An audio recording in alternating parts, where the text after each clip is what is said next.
Bismillahirrahmanirrahim. Assalamualaikum. Bertemu lagi dengan sendiri atau diantarin. Semoga kita baik-baik saja dan semoga kita masuk surga. Amin.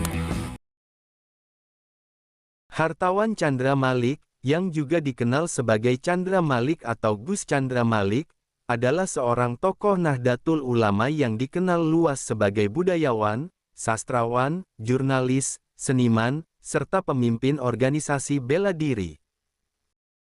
Tjandra Malik menjabat sebagai Sekretaris Pimpinan Pusat Pencak Silat Nahdlatul Ulama atau PPPSNU Pagar Nusa untuk masa khidmat tahun 2023 sampai tahun 2028. Penunjukan ini menandai keterlibatannya secara aktif dalam organisasi yang berada di bawah naungan Nahdlatul Ulama, khususnya dalam bidang pelestarian dan pengembangan seni bela diri pencaksilat sebagai bagian dari warisan budaya dan spiritualitas Islam di Indonesia. Lahir pada tanggal 25 Maret tahun 1978 di Surakarta, Jawa Tengah, Hartawan Tjandra Malik tumbuh dalam lingkungan yang syarat nilai-nilai keislaman dan kebudayaan Jawa. Beliau kemudian mengasuh pondok pesantren Asy Syahadah di Karanganyar, Jawa Tengah, sebagai bentuk pengabdian dalam pendidikan spiritual dan sosial masyarakat. Kiprah intelektual dan spiritual Tjandra Malik tak hanya dikenal di kalangan pesantren dan organisasi keagamaan, tetapi juga di ranah publik yang lebih luas melalui karya sastra, musik, film, dan jurnalistik. Sebagai seorang jurnalis, Tjandra Malik mengawali kariernya di media Jawa Pos dan kemudian Indopos pada akhir dekade 90-an. Setelahnya, beliau aktif menulis kolom dan artikel di berbagai media nasional ternama seperti Kompas, Tempo, Horizon, Solo Post, The Jakarta Globe, Majalah Femina, Suara Merdeka, dan Suara Karya. Tulisan-tulisan beliau dikenal bernuansa sufistik, mendalam, dan menyentuh sisi spiritual kemanusiaan, menjadikan beliau sebagai salah satu sastrawan kontemporer Indonesia yang konsisten menyuarakan nilai-nilai kearifan lokal dan spiritualitas Islam. Selain dunia kepenulisan, Tjandra Malik juga dikenal sebagai musisi dan pencipta lagu religi. Lagu-lagunya berisi puji-pujian, doa, dan nilai-nilai sufistik yang dikemas dalam bentuk musik yang menyentuh kalbu. Album perdananya bertajuk Kidung Sufi Samudera Cinta dirilis pada tahun 2012, disusul oleh album Kidung Sufi Doa-Doa pada tahun 2013. Salah satu lagu terkenalnya berjudul Syahadat Cinta, yang dijadikan soundtrack film Cinta Tapi Beda karya sutradara Hanung Bramantyo. Lewat lagu ini, nama Tjandra Malik semakin dikenal luas di masyarakat sebagai penyair sekaligus penyanyi religi yang mampu menjembatani dunia musik dengan ajaran tasawuf. Di dunia film dan seni pertunjukan, Tjandra Malik juga tampil sebagai aktor serta narasumber di berbagai forum diskusi budaya, baik di televisi maupun radio. Keaktifannya di berbagai ranah ini mencerminkan kepribadian multidimensi yang berpijak pada nilai-nilai spiritual dan kultural. Ia kerap menggaungkan pentingnya menyatukan seni dan spiritualitas sebagai jalan untuk memperdalam pemahaman terhadap kehidupan dan ketuhanan. Di balik semua kiprah tersebut, peran guru dan pembimbing spiritual sangat besar dalam membentuk karakter Tjandra Malik. Beliau dikenal dekat dengan tokoh-tokoh besar seperti Syekh Ahmad Sohibul Wafat Tajul Arifin dari Suryalaya, Habib Ja'far bin Muhammad Al-Kaf, Kiai Haji Ahmad Mustafa Bisri atau Gus Mus, serta budayawan M. Ainun Najib atau Cak Nun.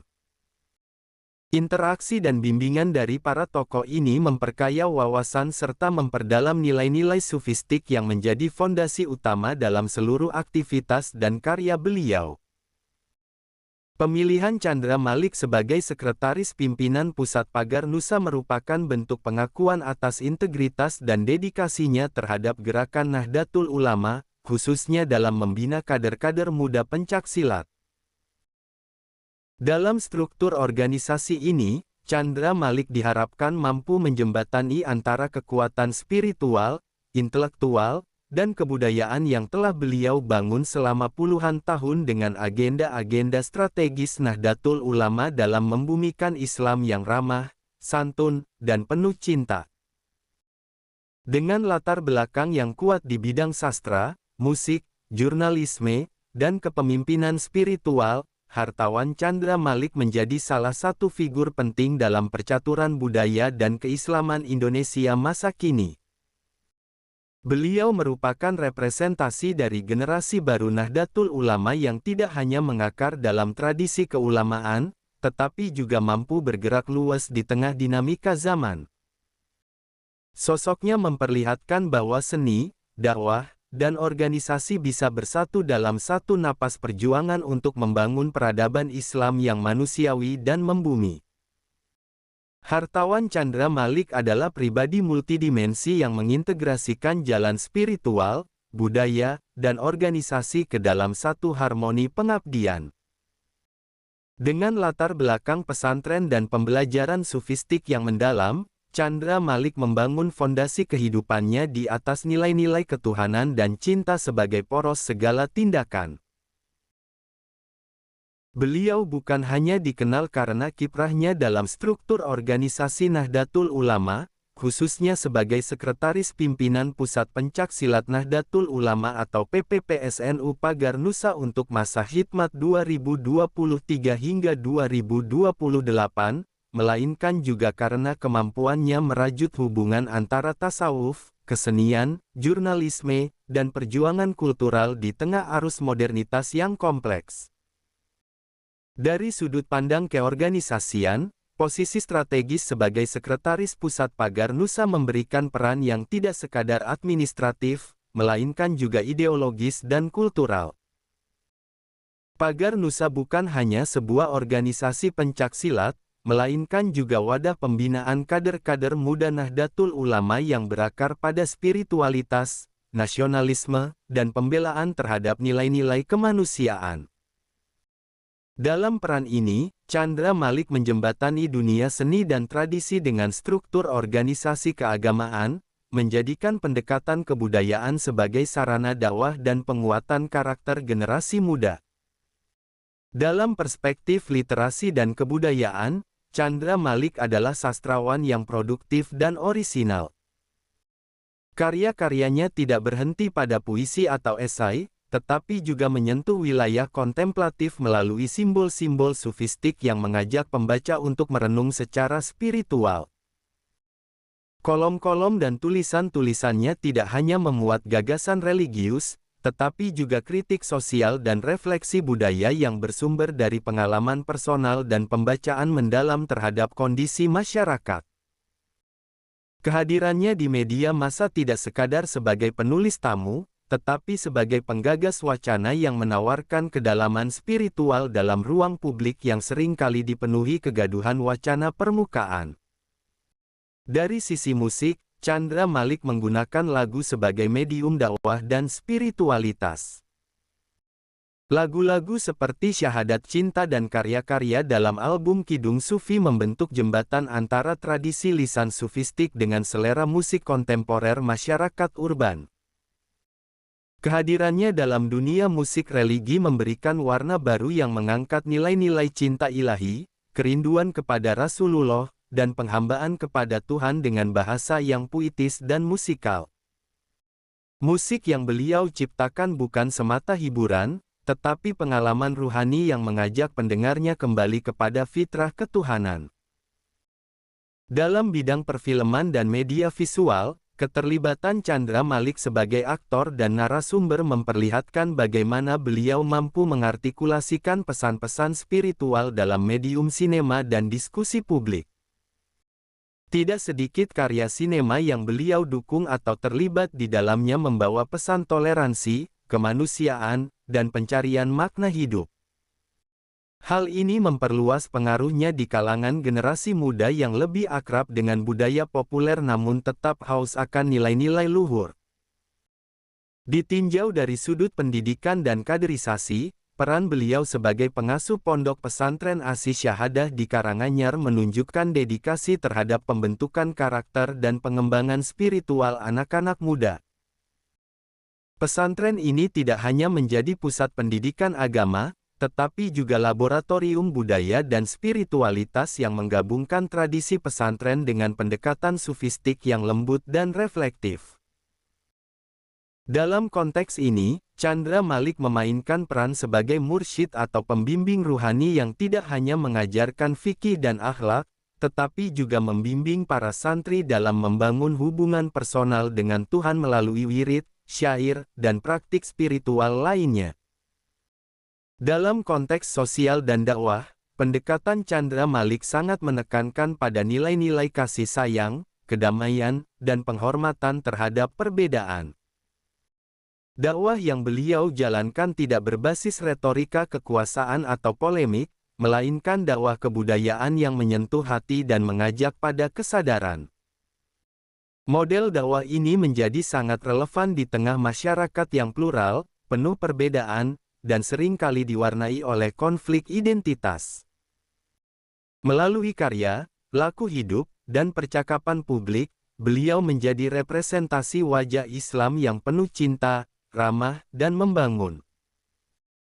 Dari sudut sejarah intelektual, sosok Chandra Malik berada dalam jalur pewarisan pemikiran para ulama dan sufi besar Nusantara yang menggabungkan ilmu, budaya, dan spiritualitas sebagai satu kesatuan. Keterlibatannya dengan tokoh-tokoh besar seperti Syekh Ahmad Sohibul Wafa Tajul Arifin dari Tarekat Qadiriyah wa Naqsyabandiyah Suryalaya, Habib Ja'far bin Muhammad Al-Kaf yang dikenal luas di dunia tarekat, serta Kiai Haji Ahmad Mustafa Bisri atau Gus Mus sebagai penyair dan kiai pengasuh pesantren, menegaskan bahwa Chandra Malik tidak lahir dalam ruang kosong, tetapi berdiri di atas mata rantai intelektual sufistik yang otentik dan teruji oleh zaman. Dalam tinjauan publikasi dan jejak digital, Chandra Malik aktif memanfaatkan media sosial, kanal YouTube, serta platform diskusi daring untuk menyebarkan pesan-pesan spiritual dan budaya secara luas. Kehadirannya di ruang digital memberikan dampak positif dalam membentuk opini publik yang lebih sehat, mendalam, dan terbuka terhadap nilai-nilai spiritual dalam kehidupan sehari-hari. Gaya komunikasinya yang sejuk dan membumi membuatnya diterima oleh kalangan muda, aktivis, seniman, hingga komunitas-komunitas intelektual Islam yang progresif. Dengan semua latar belakang tersebut, hartawan Chandra Malik tidak hanya sekadar tokoh pagar nusa, penulis, atau penyanyi religi, melainkan representasi dari simpul-simpul penting dalam kehidupan keislaman, kesenian, pendidikan, dan kebangsaan Indonesia. Keberadaan beliau memperlihatkan bahwa dalam sosok seorang pemimpin spiritual bisa hadir kesatuan antara ilmu dan rasa, antara keagamaan dan kebudayaan, serta antara ketegasan prinsip dan kelembutan dakwah. Perjalanan beliau mencerminkan arah baru dalam pengembangan dakwah Islam di Indonesia yang menyatu dengan cita rasa seni, kedalaman jiwa, dan komitmen kebangsaan yang kuat.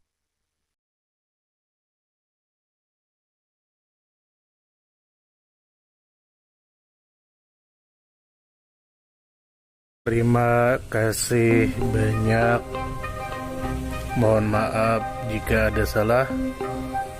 Silahkan jika suka ditekan tombol like.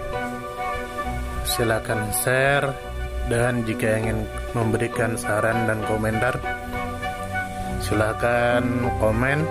Semoga kita baik-baik saja. Semoga kita masuk surga. Wassalamualaikum warahmatullahi wabarakatuh. Tentu kita tahu bahwa dalam setiap perjalanan hidup selalu ada saat ketika diri kita merasa lelah, goyah, bahkan ingin menyerah. Namun di balik setiap perintangan tersembunyi peluang untuk tumbuh dan menguatkan diri kita. Hari ini adalah kesempatan baru, saat yang tepat untuk kembali menyusun niat, memperbaiki langkah, dan meyakini bahwa setiap tetes usaha tidak akan pernah sia-sia. Bangkit bukan karena tidak pernah jatuh, tetapi karena memilih untuk tidak tinggal dalam kejatuhan. Teruslah melangkah meski perlahan, karena selangkah lebih dekat adalah lebih baik daripada diam dalam keraguan. Ya Allah, ya Tuhan kami yang Maha Pengasih lagi Maha Penyayang, jadikanlah hidup kami ini sebagai ladang amal yang penuh berkah. Berikan kekuatan untuk terus menebar kebaikan di dunia. Anugerahkan kemudahan dalam menghadapi segala ujian, dan karuniakan akhir kehidupan yang baik. Lindungi diri kami dan keluarga dan fitnah dunia yang menipu. Jadikanlah akhirat kami sebagai tempat peristirahatan terbaik, dan masukkanlah kami ke dalam surga-Mu bersama orang-orang yang Engkau cintai, serta jauhkan kami dari siksa api neraka dan kemurkaan-Mu yang tak tertahankan. Kepada setiap orang yang pernah hadir dalam perjalanan ini, terima kasih atas waktu, kebaikan, dukungan, bahkan teguran. Maafkan atas setiap kata yang menyakiti, sikap yang mengecewakan, atau hati yang mungkin belum sepenuhnya mampu menjaga. Manusia tidak pernah sempurna, namun ketulusan untuk tetap terus belajar dan memperbaiki diri tidak akan pernah padam. Tentu kita tahu bahwa kebaikan tidak selalu datang dalam bentuk besar. Terkadang senyum kecil yang tulus, tangan yang ringan membantu, atau telinga yang mau mendengarkan sudah cukup untuk mengubah hari seseorang menjadi lebih bermakna. Jangan pernah kita menyepelekan kebaikan sekecil apapun, karena bisa jadi satu perbuatan kecil bisa menjadi rahmat Allah turun. Tentu kita tahu menjadi pribadi yang baik bukan berarti tanpa celah, namun menjadi pribadi yang senantiasa sadar dan ingin terus memperbaiki diri. Kebaikan itu menular, dan siapapun yang menanamkan kebaikan akan menuai kebahagiaan meski tak selalu terlihat oleh mata. Dunia membutuhkan lebih banyak hati yang lembut, tangan yang menguatkan, dan jiwa yang peduli. Semoga usaha yang dilakukan bernilai ibadah. Semoga hidup kita menjadi pemberat amal baik, dan semoga kelak ketika dunia telah kita tinggalkan, nama yang tertinggal bukan hanya sekedar dikenang, tetapi menjadi doa yang terus mengalir karena kebaikan yang tidak pernah berhenti untuk ditanam.